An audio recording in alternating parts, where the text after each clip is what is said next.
हमारा आज का विषय है प्रियम्बल यानी प्रस्तावना। पिछले वीडियो में हमने संविधान यानी कॉन्स्टिट्यूशन के बारे में पढ़ा था और कॉन्स्टिट्यूशन क्या है? एक किताब है। तो एक किताब हम जब पढ़ते हैं, जब हम उस किताब को खोलते हैं तो सबसे पहले हमें क्या मिलता है? उसका प्रस्तावना यानी उस किताब के उद्देश्य क्या है। जैसे देखिए, ये एक किताब है। इस किताब को हम जब पढ़ेंगे तो हम सबसे पहले चैप्टर्स पढ़ने से पहले हमको क्या मिलता है? हमें ये मिलता है, देखिए, यूनिट 1 to 3। मतलब यहाँ पे बहुत ही अच्छे से विस्तार रूप में लिखा हुआ है कि इस किताब से आपको कौन सी चैप्टर से क्या ज्ञान मिलेगा। तो कुछ ऐसे ही हमारी प्रस्तावना है जो हमें बताएगा कि हमारे जो संविधान है, कॉन्स्टिट्यूशन है, उस कॉन्स्टिट्यूशन में हम क्या पढ़ने वाले हैं। तो ये जो प्रियम्बल है वो हमें बताएगा कि भारत का प्रकृति और उद्देश्य क्या है। The preamble is like an introduction to our constitution which tells us the nature of Indian state and its objective. Nature और objectives बताता है, यानी प्रकृति और उद्देश्य बताता है। अब हम पढ़ेंगे किसने इस प्रियम्बल को, इस प्रस्तावना को किस तरह व्याख्या किया। How did these people describe the preamble? ये बहुत इंपॉर्टेंट है। ये 3 पॉइंट, यहाँ से क्वेश्चंस बहुत आते हैं। के मुंशी ने क्या कहा था? के मुंशी ने कहा था कि ये जो प्रस्तावना प्रियम्बल है वो एक राजनैतिक कुंडली जैसी है, यानी the preamble is like a political horoscope. ये किसने कहा था? के एम मुंशी ने। फिर ठाकुरदास भार्गव ने क्या कहा? उन्होंने कहा the preamble is the soul of the constitution, यानी वो हमारे संविधान का आत्मा है। और अगर हम देखें एन.ए. पालखीवाला ने क्या कहा, तो एन.ए. पालखीवाला ने कहा था कि संविधान एक पहचान पत्र है, यानी it is the identity card of the constitution. यहाँ से क्वेश्चंस ऐसे आएंगे कि आपको ये बता दिया जाएगा और पूछा जाएगा कि ये किसने कहा। Who said that the preamble is the soul of the constitution? तो आपको पता होना चाहिए ये किसने कहा?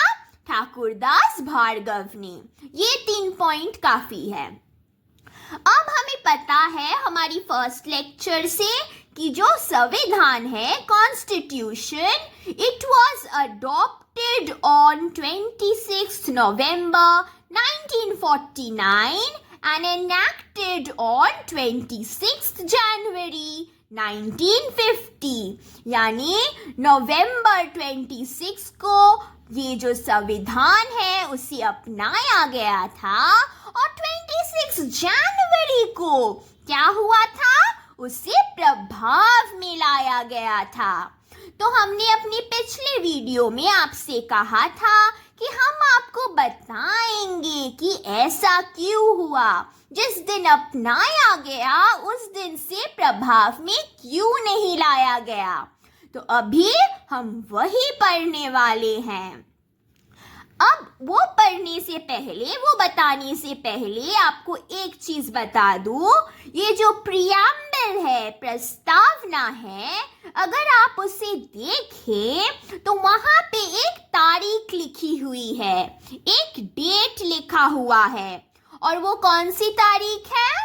26 नवंबर 1949, यानी जिस दिन हमने अपना संविधान अपनाया था, अडॉप्ट किया था, वही तारीख लिखा हुआ है, प्रभाव का दिन नहीं लिखा हुआ गया।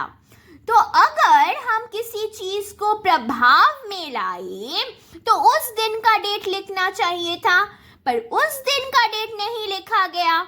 ऐसा क्यों? चलिए देखते हैं। Constitution was ready on 26 November 1949. ये जो 26 नवंबर है, उसी दिन हमारा संविधान तैयार हो चुका था, वो बन चुका था। इसीलिए हम इस दिन को कॉन्स्टिट्यूशन डे या फिर संविधानिक दिवस बोल के पालन करते हैं। अब देखिए, ये जो टाइम गैप है वो क्यों हुआ, इतना समय क्यों लगा उसे प्रभाव में लाने के लिए। 26 जनवरी 1930, ये 1930 मतलब ये जो संविधान बना था, अपनाया गया था 1949, और ये जो हम बात कर रहे हैं ये 1930 की है, उससे भी पहले। तब क्या हुआ था? 26 जनवरी, डेट सेम है पर ईयर देखिए, साल उससे बहुत पुराना है। तो ये जो 26 जनवरी 1930 है, उस दिन पब्लिक डिक्लेरेशन ऑफ पूर्ण स्वराज इन लाहौर हुआ था। पूर्ण स्वराज यानी कंप्लीट इंडिपेंडेंस, जो लाहौर में हुआ था। 26 जनवरी को क्या हुआ था? जनगण ने घोषणा किया कि हमें पूर्ण स्वराज मिल चुका है, और ये कहाँ घोषणा किया गया? लाहौर में। तो 26 जनवरी 1950, जिस दिन हमने ये संविधान को एनेक्ट किया, प्रभाव में लाए, उस दिन क्या बन गया? That marks the anniversary of the event. तो ये जो इवेंट हुआ, ये जो घटना घटी, पब्लिक डिक्लेरेशन ऑफ पूर्ण स्वराज, ये उस दिन का एक एनिवर्सरी था।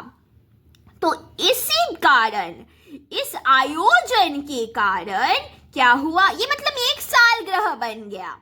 तो इसीलिए B.R. अम्बेडकर ने कहा कि हम भी कुछ दिन रुक जाते हैं और हमारे जो संविधान है उसे इसी दिन को याद रखते हुए उस दिन ही हम क्या करेंगे?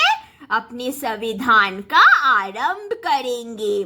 तो B.R. अम्बेडकर ने उसका तारीख चुना, उसका दिन चुना। किसका? संविधान को प्रभाव में लाने का दिन, क्योंकि वह चाहते थे कि इस दिन को वो यादगार बनाएं। इस दिन क्या हुआ था? पूर्ण स्वराज मिला था।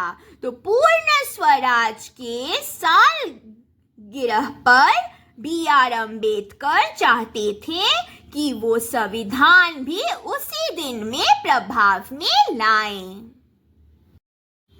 अब हमने कहा कि प्रस्तावना में एक तारीख लिखी गई है, जो है 26 नवंबर 1949, जिस दिन संविधान को अपनाया गया था। तो ये अपनाने का दिन क्यों लिखा गया? जिस दिन प्रभाव में आया उस तारीख को हमने क्यों नहीं लिखा? वही हम जानेंगे। Some provisions were enacted from 26 November 1949, यानी जिस दिन अपनाया गया उसी दिन से कुछ नियम हमें लागू करने पड़े। और ऐसा क्यों? क्योंकि हमारे देश में निर्वाचन का आवश्यक था। तो ये जो इलेक्शन कमीशन है, निर्वाचन आयोग, ये करने के लिए हमें हमारे नागरिकों को एक देशवासी का पहचान देना था।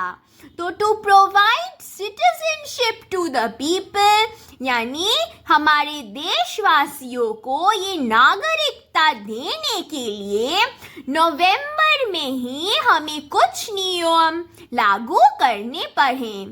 इसीलिए हम इसी तारीख को प्रस्तावना में लिखे हैं। हम जनवरी तक वेट नहीं कर सकते थे इस निर्वाचन के लिए, इसीलिए हम इसे इसी तारीख में नवंबर में ही क्या किए, हमने कुछ नियम लागू कर दिए। अब आपको पता होना चाहिए ये जो कॉन्सेप्ट है, ये जो धारणा है प्रस्तावना का, प्रियम्बल का, ये हमें कहाँ से मिला? ये हमें मिला अमेरिका से।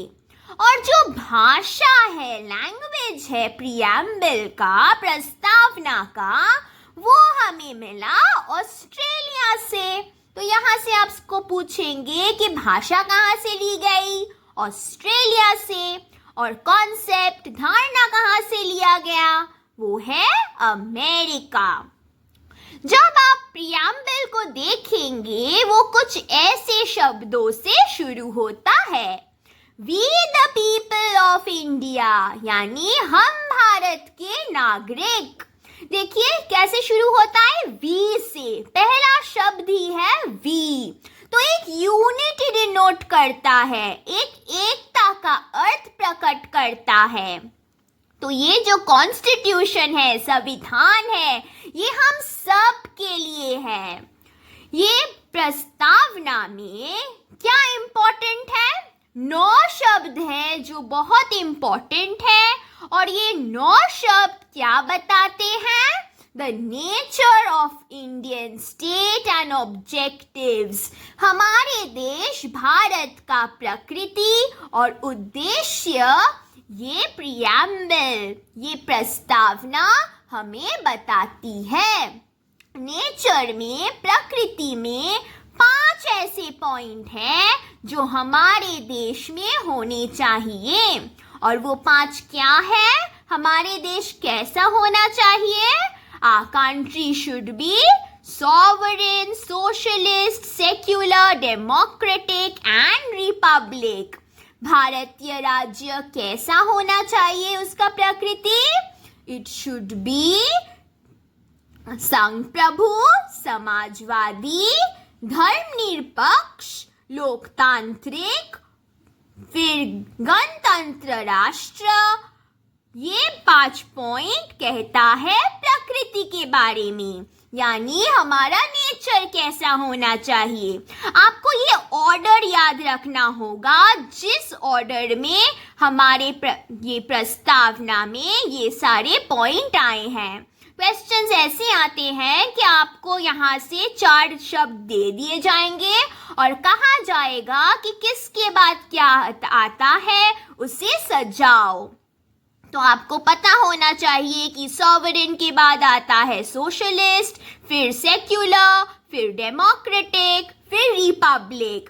पहले संप्रभु, फिर समाजवादी, फिर धर्मनिरपेक्ष, फिर लोकतांत्रिक और फिर 5वां पॉइंट क्या है? गणतंत्र राष्ट्र। तो ये ऑर्डर बहुत इंपॉर्टेंट है। पहले हम नेचर और ये प्रकृति के बारे में पढ़ते हैं, फिर वहां पे लिखा है 4 और पॉइंट जो बताता है हमारे संविधान के उद्देश्य। उद्देश्य क्या होना चाहिए? जस्टिस, लिबर्टी, इक्वालिटी और फ्रेटर्निटी, यानी न्याय, स्वतंत्रता, समानता और बंधुत्व।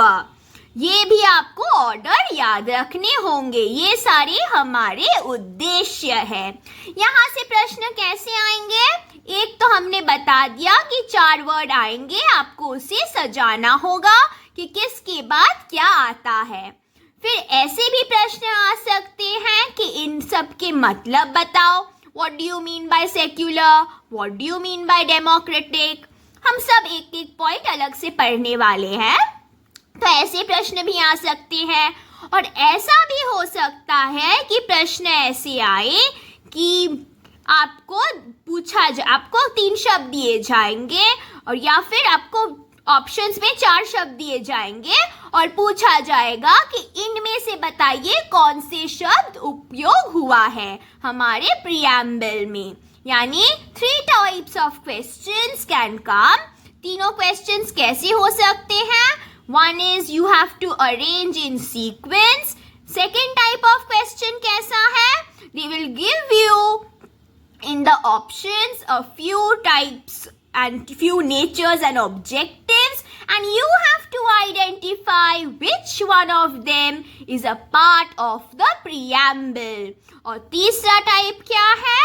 आपको बताया जाएगा कि आप बताइए कि नेचर और ऑब्जेक्टिव कैसे है। तो ये बहुत ही इम्पोर्टेंट है क्योंकि प्रीएम्बल में सिर्फ यही लिखा गया है, ठीक है। और ये जो बंधुत्व है, फ्रेटर्निटी, इसे हम भाईचारा या फिर ब्रदरहुड भी कहते हैं। अब देखिए, हमें पता है कि ये जो प्रीएम्बल है वो हमारे कॉन्स्टिट्यूशन का प्रीफेस है, एक परिचय है। ये प्रस्तावना हमारे संविधान का परिचय की तरह है और वो क्या करता है? Points out the objectives of the Constitution. वो उद्देश्य बताता है और नेचर भी, नेचर यानी प्रकृति, कि वो कैसा होना चाहिए, उसका उद्देश्य क्या होना चाहिए। पर ये जो कॉन्स्टिट्यूशन है, ये जो हमारी संविधान है, ये किसी पर आधारित है। It is based on something.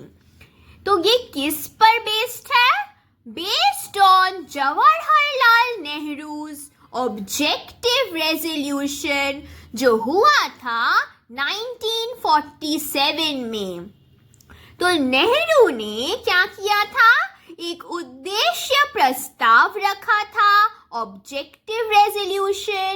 उसी के आधारित पर ये संविधान, ये कॉन्स्टिट्यूशन हमारी रची गई है। तो जवाहरलाल नेहरू ने क्या किया? ये उद्देश्य उन्होंने लिखा। उन्हीं उद्देश्यों को दिमाग में रखते हुए हमारा कॉन्स्टिट्यूशन, हमारा संविधान और उसके उद्देश्य लिखे गए। सर अर्नेस्ट बाकर, ये जो सर अर्नेस्ट बाकर है, इन्होंने भी हमारे प्रीएम्बल यानी प्रस्तावना के बारे में कुछ कहा। उन्होंने क्या कहा कि हमारा जो प्रीएम्बल है, प्रस्तावना है, वो एक की नोट है, एक प्रमुख नोट है। किसका? हमारे कॉन्स्टिट्यूशन का, संविधान का। तो ये जो बात है कि संविधान एक प्रमुख नोट है, ये किसने कहा? इस तरह के प्रश्न आपसे पूछे जा सकते हैं। अब मैंने बताया कि वो 9 पॉइंट है जो बहुत इंपॉर्टेंट है। 5 नेचर, 5 प्रकृति और 4 उद्देश्य, 4 ऑब्जेक्टिव्स। इसीलिए अभी हम 5 नेचर के बारे में, भारत राज्य के प्रकृति के बारे में, वो 5 नेचर एक एक के बारे में बहुत ही विस्तार रूप में पढ़ने वाले हैं। एग्जाम में जो भी आता है वहीं से हम पढ़ेंगे, उससे ज्यादा नहीं पढ़ेंगे। तो वो जो 5 थे, 5 नेचर, प्रकृति, वो क्या थे? Sovereign, socialist, secular, democratic, Republic. तो पहले क्या था? सॉवरेन यानी संप्रभुता। तो इसका अर्थ क्या है? अर्थ पूछे जा सकते हैं। Sovereign means supreme and power, मतलब हमारा जो देश है उसका शक्ति सुप्रीम है, परम है। इंडिपेंडेंट अथॉरिटी यानी राज्य का स्वतंत्र अधिकार सबके पास है।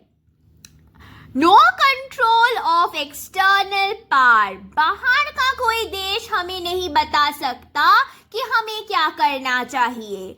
यानी हम अगर कोई निर्देश ले, मेक आवर ओन डिसीजन, देखिए हम अगर कोई निर्देश ले हमारे देश के लिए वो हम ले सकते हैं। कोई बाहर का देश यानी भूटान, नेपाल, चाइना ये हमें नहीं बताएगा, कोई एक्सटर्नल पावर हमें नहीं बताएगा कि हमें क्या करना है। हमारा राज्य हम खुद चला सकते हैं, हम अपना शक्ति अपने राज्य पर दिखा सकते हैं, खुद निर्णय ले सकते हैं और ये हमारा अधिकार है। We have the authority to make our own decision for our own country without the interference of any external power. कोई बाहर का देश हमें नहीं बताएगा कि हमें क्या करना है। इसी को हम कहते हैं संप्रभुता यानी सॉवरेन। सॉवरेन से ये सुप्रीम वर्ड बहुत ही इंपॉर्टेंट है, क्योंकि जब पूछा जाता है इसका अर्थ बताओ तो ये सुप्रीम वर्ड ही सबसे ज्यादा ऑप्शंस में देखने को मिलता है। सुप्रीम यानी परम। फिर आते हैं नेक्स्ट पॉइंट पर जो है सोशलिस्ट, समाजवादी। ये जो शब्द है it was added in the 42nd constitutional amendment act 1976। अगर आपको याद हो हमने अपने फर्स्ट वीडियो में कहा था कि हम अपने कॉन्स्टिट्यूशन संविधान में कोई भी अमेंडमेंट नहीं कर सकते जो बेसिक स्ट्रक्चर को इफेक्ट करे। जो हमारा बेसिक स्ट्रक्चर है उसमें हम कोई भी परिवर्तन नहीं ला सकते, पर उसके सिवा हम बाकी के संविधान में कोई अमेंडमेंट, कोई प्रभाव ला सकते हैं। तो ये जो प्रीएम्बल है, प्रस्तावना है, पहले जब प्रीएम्बल लिखी गई थी उसमें ये शब्द समाजवादी, सोशलिस्ट नहीं था। 42nd कॉन्स्टिट्यूशनल अमेंडमेंट एक्ट यानी 42nd संशोधन अधिनियम, उसके बाद इसे इस शब्द को जोड़ा गया, पहले से ये शब्द नहीं था। तो ऐसे प्रश्न पूछे जा सकते थे कि आप बताइए ये शब्द कब जोड़ा गया, या फिर ये दिया जा सकता है कि ये एक्ट के बाद कौन से शब्द जोड़े गए। तो आपको याद रखना होगा कि 42nd कॉन्स्टिट्यूशनल अमेंडमेंट एक्ट के बाद ही सोशलिस्ट या फिर समाजवादी ये शब्द प्रस्तावना में जोड़ी गई। अब सोशलिस्ट का मतलब क्या है? डेमोक्रेटिक सोशलिज्म यानी लोकतांत्रिक समाजवाद। हम अपने गवर्नमेंट खुद इलेक्ट कर सकते हैं। ये क्या हो गया? ये हो गया हमारा लोकतांत्रिक, एक Samajwadi. Public and private sector को एग्जिस्ट। हमारा देश कैसा है? एक मिक्स्ड इकोनॉमी है, एक मिश्रण है जिसमें हम क्या देखते हैं? प्राइवेट सेक्टर भी देखते हैं, पब्लिक सेक्टर भी देखते हैं। आप एक बिजनेस खुद भी चला सकते हैं एक प्राइवेट सेक्टर में, और पब्लिक सेक्टर यानी सार्वजनिक क्षेत्र में भी आप काम कर सकते हैं। तो ये दोनों क्षेत्र प्राइवेट और पब्लिक दोनों ही मौजूद है हमारे देश में, इसीलिए हम इसे कहते हैं सोशलिस्ट। हमारा इकोनॉमी, हमारा अर्थव्यवस्था कैसा है? वो मिक्स्ड है, वो एक मिश्रण है। किसी किसी के पास बहुत पैसे हैं, किसी के पास उतने नहीं है, तो इसीलिए वो एक मिश्रण है, मिक्स्ड है। और मिक्स्ड इसीलिए ऐसा भी कहा जाता है क्योंकि किसी के पास प्राइवेट सेक्टर है तो किसी के पास पब्लिक सेक्टर। सोशलिस्ट में या फिर समाजवादी में सबसे इम्पोर्टेंट महत्वपूर्ण पॉइंट कौन सा है? एलिमिनेशन ऑफ इनइक्वालिटी, यानी एलिमिनेशन यानी हटाना। किस चीज को हटाना? इनइक्वालिटी, असमानता को हटाना। और किस चीज में हमें इनइक्वालिटी देखने को मिलता है? इनकम, आय और status and standards of life, यानी ये जो जीवन का जो मान है, ये जो स्थिति है, स्टेटस, ये सब हम लोग का अलग अलग होता है। कोई बहुत अमीर होता है तो कोई गरीब।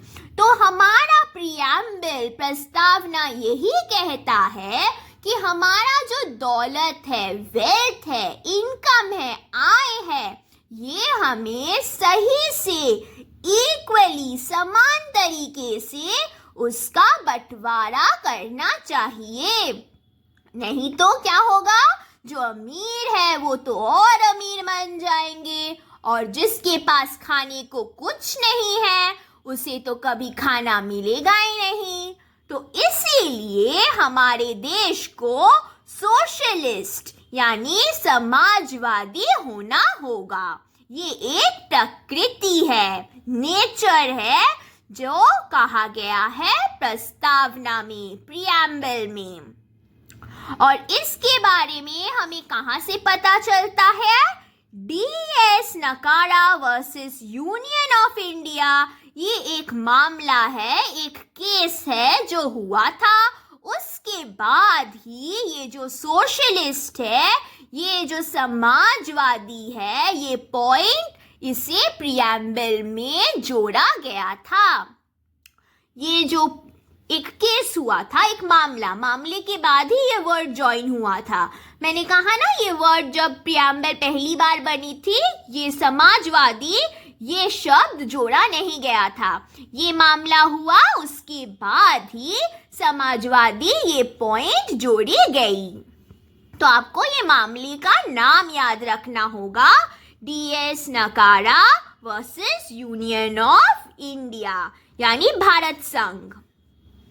फिर आते हैं थर्ड पॉइंट पे, जो है सेक्युलर, यानी आप कोई भी धर्म उसे फॉलो कर सकते हैं। आप जो भी धर्म के हैं या फिर आपको जो भी धर्म सही लगे, आप उससे क्या कर सकते हैं?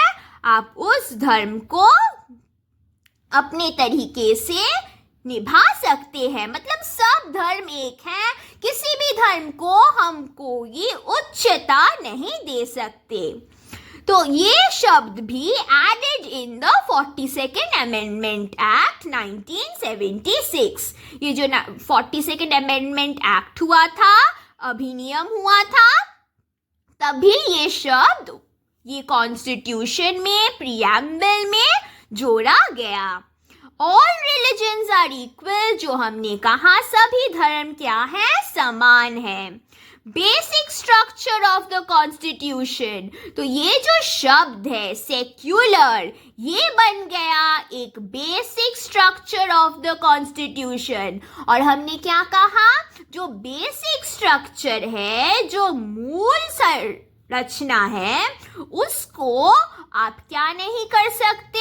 उस पे आप कोई परिवर्तन, संशोधन नहीं कर सकते। तो ये जो सेक्युलर है, आप इस शब्द को जो जोड़ा गया, इस पे कोई भी तरीके का कोई बदलाव नहीं ला सकते। तो ये बन गया एक मूल संरचना जो हमारे प्रीएम्बल का हिस्सा है। और ये भी जोड़ा गया था बाद में 42nd अमेंडमेंट एक्ट में। तो ये कब जोड़ा गया? इसके पीछे भी एक केस होना होगा, एक मामला होना होगा। तो वो कौन सा मामला था? SR Bommai case. SR Bommai मामले के बाद ये शब्द सेक्युलर, इसे क्या किया गया? प्रीएम्बल में शामिल किया गया। और जब वो शामिल किया गया, लिखा गया, फिर उसे एक मूल संरचना की तरह बनाया गया। आप इसे हटा नहीं सकते, इस पे कोई संशोधन नहीं कर सकते। आपको हमेशा सब धर्म समान ही रखने होंगे। आप किसी को ऐसा नहीं कह सकते कि आपका धर्म ये है इसीलिए आप उच्च है और उसका धर्म वो है इसीलिए वो नीच है। ये ऊंच नीच की बात आप सेक्युलर कंट्री में नहीं कर सकते। सभी धर्म एक है। फिर आते हैं डेमोक्रेटिक यानी लोकतंत्र। हम क्या करते हैं? वोट करते हैं, अपना मत दिखाते हैं, इसीलिए हम कैसे हैं? एक लोकतंत्र देश है। ये जो वर्ड है डेमोक्रेटिक, ये ग्रीक के 2 शब्दों से आते हैं। एक है डेमोस और दूसरा है क्रेटोस। डेमोस का मतलब है लोग यानी पीपल और क्रेटोस का मतलब है शक्ति यानी पावर। तो हम लोग के पास क्या है? शक्ति है अपना सरकार बनाने का। इसीलिए हम क्या कहते हैं? हम एक लोकतंत्र है, एक डेमोक्रेटिक कंट्री है। और हमारा डेमोक्रेसी, हमारा लोकतंत्र वो कैसा है? इनडायरेक्ट, यानी हम अपना प्रधानमंत्री हम नहीं चुनते। हम पहले क्या करते हैं? हम चुनाव करते हैं कुछ लोगों का, वो लोग क्या करते हैं? हमारा प्रधानमंत्री को चुनते हैं। हम डायरेक्टली नहीं चुनते कि प्रधानमंत्री कौन बनेगा, तो वो क्या बन जाता है? Indirect democracy. तो फिर ये जो डेमोक्रेसी है, लोकतंत्र है, वो हमें कौन से फील्ड में मिलते हैं? कौन से भाग में? पॉलिटिकल, सोशल एंड इकोनॉमिकल, यानी राजनीतिक, सामाजिक और आर्थिक। ये तीनों भागों में हमें क्या चाहिए? डेमोक्रेसी, लोकतंत्र। हम क्या कहते हैं? Government of the people, by the people, for the people. ये सरकार, ये लोकतंत्र की परिभाषा में हम क्या कहते हैं इसे? Government of the people. ये जो सरकार बनी है वो किसके लिए बनी है? पीपल के लिए, जनता के लिए। गवर्नमेंट ऑफ द पीपल, ये सरकार जनता का है। बाय द पीपल, हम क्या करते हैं? वोट देकर उन्हें बनाते हैं, इसीलिए गवर्नमेंट बाय द पीपल, वो जनता के द्वारा बना है। और गवर्नमेंट फॉर द पीपल, हमने ये सरकार को क्यों बनाया? क्योंकि हम चाहते हैं वो हमारे लिए कुछ करे, इसीलिए सरकार फॉर द पीपल। ये जो सरकार है वो जनता के लिए है। तो government of the people, by the people, for the people. जनता उन्हें बनाता है, बाय द पीपल उसके द्वारा बना गया है, जनता के लिए बनाया गया है, और फॉर द पीपल, जनता के लिए। और ये किसने कहा था? Government of the people, by the people, for the people, ये कहा था एब्राहम लिंकन ने। ये इम्पोर्टेंट है क्योंकि एब्राहम लिंकन जब डेमोक्रेसी को व्यक्त कर रहे थे, उसका अर्थ समझा रहे थे, तब उन्होंने इन्हीं शब्दों का उपयोग किया कि democracy is government of the people, by the people, for the people. अब जो आखिरी पॉइंट है वो है गणतंत्र यानी रिपब्लिक। रिपब्लिक में क्या होता है? हमारे पास क्या है? हमारे पास है प्रेसिडेंट, है ना? तो हैज एन इलेक्टेड प्रेसिडेंट, हमारा जो प्रेसिडेंट है उसे हम कैसे लाते हैं सीट पे? उसे हम निर्वाचन करके क्या बनाते हैं? राष्ट्रपति बनाते हैं। हमारे यहाँ पे कोई राजा रानी नहीं है, हम क्या करते हैं, हमारे हेड को इलेक्ट करते हैं। जो भी मुखिया होगा उसका हम चुनाव करते हैं, हम उन्हें चुनते हैं, इलेक्ट करते हैं। यहाँ पे देयर इज नो मोनार्की, कोई सम्राट नहीं है। तो हम रिपब्लिक में क्या देखते हैं कि रिपब्लिक में हम लोग, पीपल, जनता, हम इलेक्ट करते हैं, चुनाव करते हैं और निर्वाचन के द्वारा प्रेसिडेंट, राष्ट्रपति, ये सब को सीट मिलती है। हमारे यहाँ राजा रानी नहीं है कि राजा अभी गोदी में है, फिर क्या होगा, उसका बेटा आ जाएगा, वो भी नहीं है, ऐसा परंपरा भी नहीं चलता। हमारे यहाँ हम लोग चुनाव करते रहते हैं। तो आज अगर कोई राष्ट्रपति हो, इसका मतलब ये नहीं कि उसका बेटा राष्ट्रपति बन जाएगा। हम फिर से चुनाव करेंगे और फिर से एक और राष्ट्रपति आएगा। तो देयर इज नो मोनार्की, सम्राट नहीं है। तो ऐसे ही हमने अभी कंप्लीट कर लिया सारे प्रकृतियों में हमने 5 पॉइंट देखे। ये 5 पॉइंट बहुत इंपॉर्टेंट है। अभी हम देखने वाले हैं एक एक उद्देश्य के बारे में। उद्देश्य बहुत ही छोटे हैं, तो चलिए जल्दी से पढ़ लेते हैं। तो चलिए देख लेते हैं हमारे ऑब्जेक्टिव्स ऑफ द कॉन्स्टिट्यूशन, यानी हमारे संविधान के उद्देश्य। उद्देश्य कितने थे? 4 थे। जस्टिस, लिबर्टी, इक्वालिटी, फ्रेटर्निटी, न्याय, फिर स्वतंत्रता, समानता और बंधुत्व। तो एक एक करके देख लेते हैं। ये बहुत ही छोटे छोटे पॉइंट हैं, तो जल्दी से कर लेते हैं। जस्टिस यानी न्याय, आपको पता होना चाहिए न्याय के 3 भाग हैं। क्या क्या है? सोशल, इकोनॉमिक, पॉलिटिकल, यानी सामाजिक, आर्थिक, राजनीतिक। तो सामाजिक न्याय क्या है? सोशल जस्टिस, इक्वल ट्रीटमेंट, समान तरीके से हम व्यवहार करेंगे। इकोनॉमिक मतलब हमारे पास जो वेल्थ है, जो अर्थ है, उसका कोई भेदभाव नहीं होगा। यानी आर्थिक तौर से देखें तो ऐसे करके हम किसी पे भेदभाव नहीं कर सकते, सभी एक है। अगर हम 10 पैसा कमाएं, आप 100 पैसे कमाएं, तो भी हम दोनों को एक ही नजरिए से देखा जाएगा। हम भेदभाव नहीं कर सकते।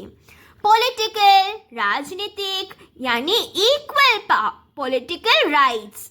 हम जो भी हैं, हम अगर नागरिक हैं, हम सभी वोट दे सकते हैं। मेरा मत जो है, आपका मत जो है, वो दोनों ही इम्पोर्टेंट है।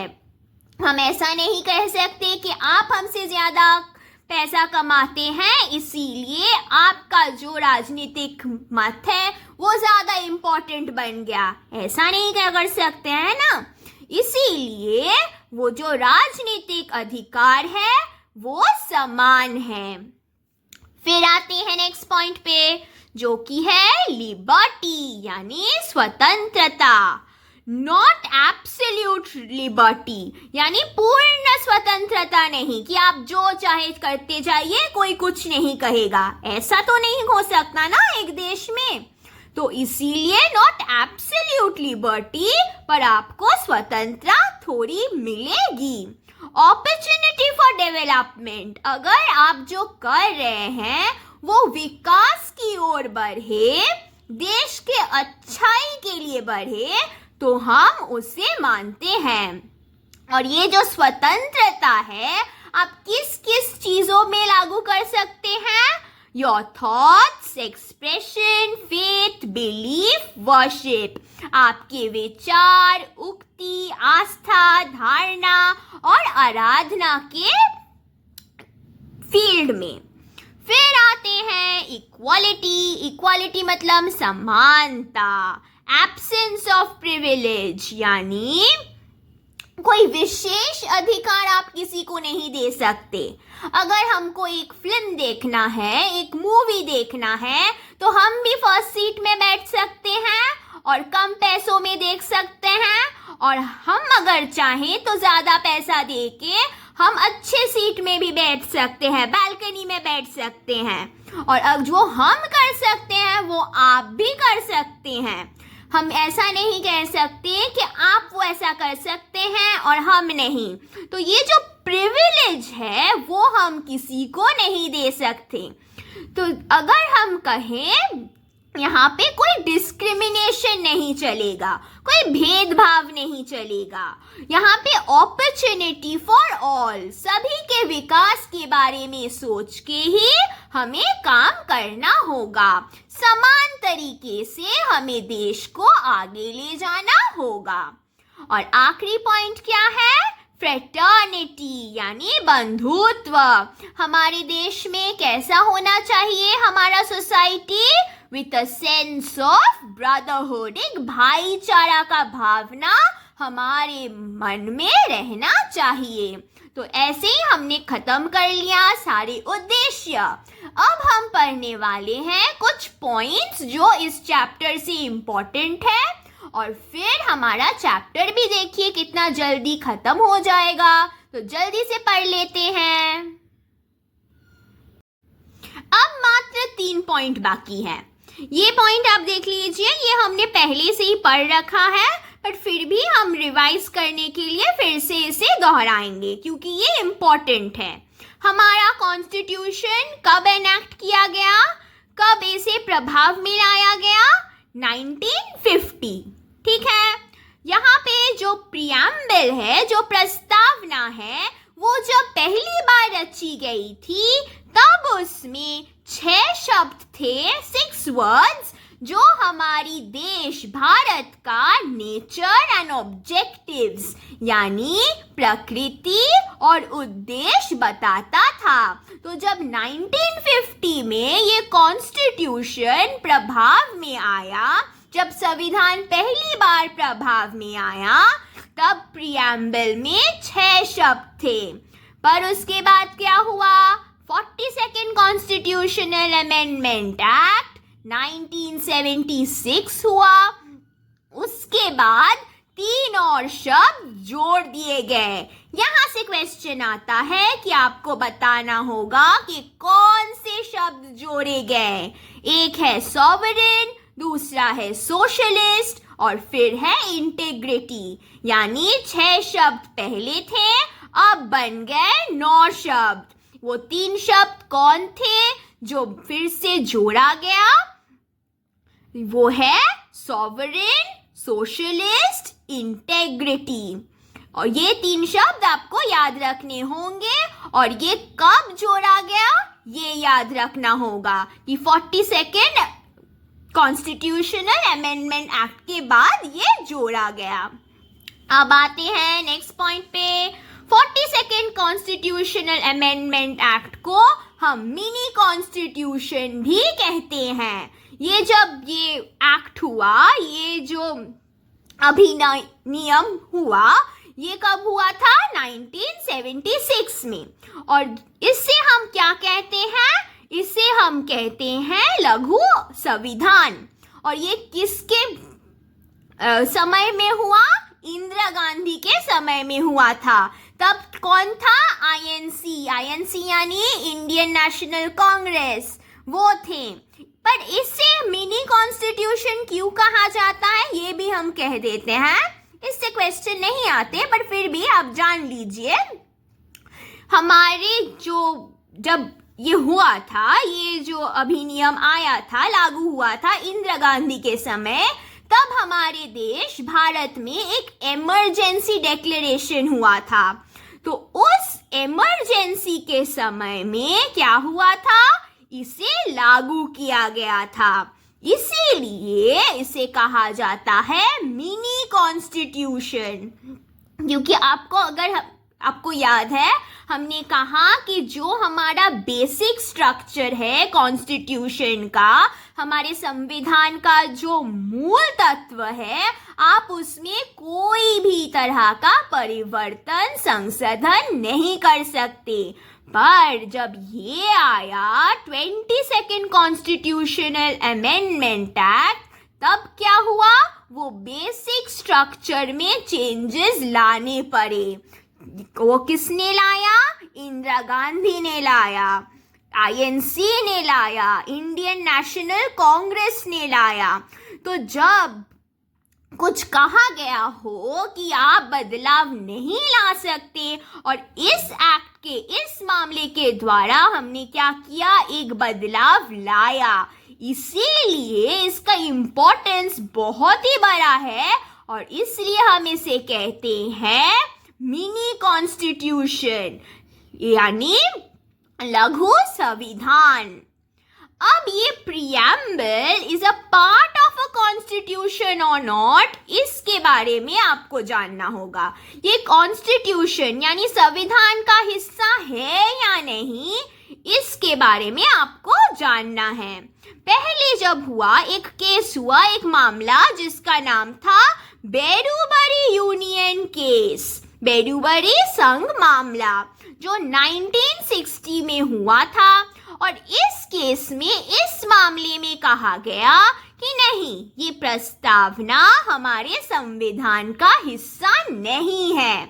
पर जब केशवानंद भारती केस हुआ 1973 में, तब क्या कहा गया?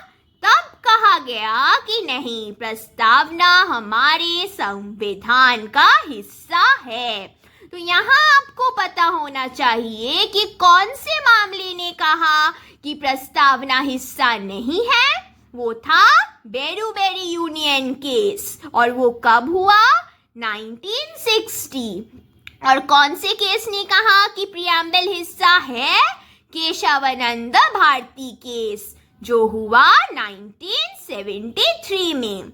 और ये भी इम्पोर्टेंट है, ये आखिरी पॉइंट है, ये LIC of India case, LIC of India मामला हुआ था एक, जिसमें कहा गया कि ये जो प्रीएम्बल प्रस्तावना है वो एक integral part of the constitution है, यानी आप उसे कभी भी कॉन्स्टिट्यूशन यानी हमारे संविधान से अलग नहीं कर सकते।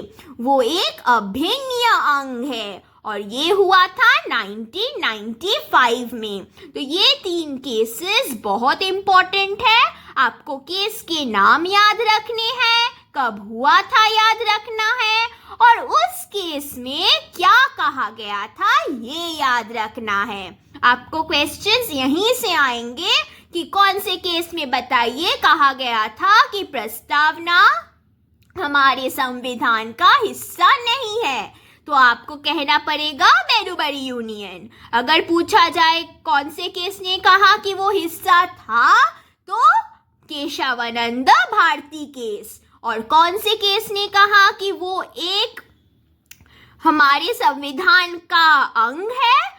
LIC ऑफ इंडिया मामला। ठीक है, इसी से हम इस चैप्टर को खत्म करते हैं। नेक्स्ट क्लास में हम यूनियन एंड इट्स टेरिटरीज के बारे में पढ़ने वाले हैं, और वो भी बहुत इम्पॉर्टेंट है आपके एग्जाम के लिए। जो भी पॉइंट्स इम्पॉर्टेंट होते हैं हम वही पॉइंट्स पढ़ाते हैं। अगर आपको कुछ और जानकारी करनी हो तो आप गूगल कर सकते हैं, पर वो एग्जाम के लिए उतना इम्पोर्टेंट नहीं होगा, इसीलिए हम सब नहीं पढ़ाते। जो आता है PYQ में हम उसी का नोट्स बनाकर ही पढ़ाते हैं। तो अगर आप हमारे वीडियोस देखेंगे, आपके एग्जाम पॉइंट ऑफ व्यू के लिए इतना काफ़ी है। आप कोई भी गवर्नमेंट एग्जाम दे दे, इनमें से ही प्रश्न आएंगे। तो जब तक हम नेक्स्ट वीडियो लेकर आते हैं, तब तक के लिए टाटा।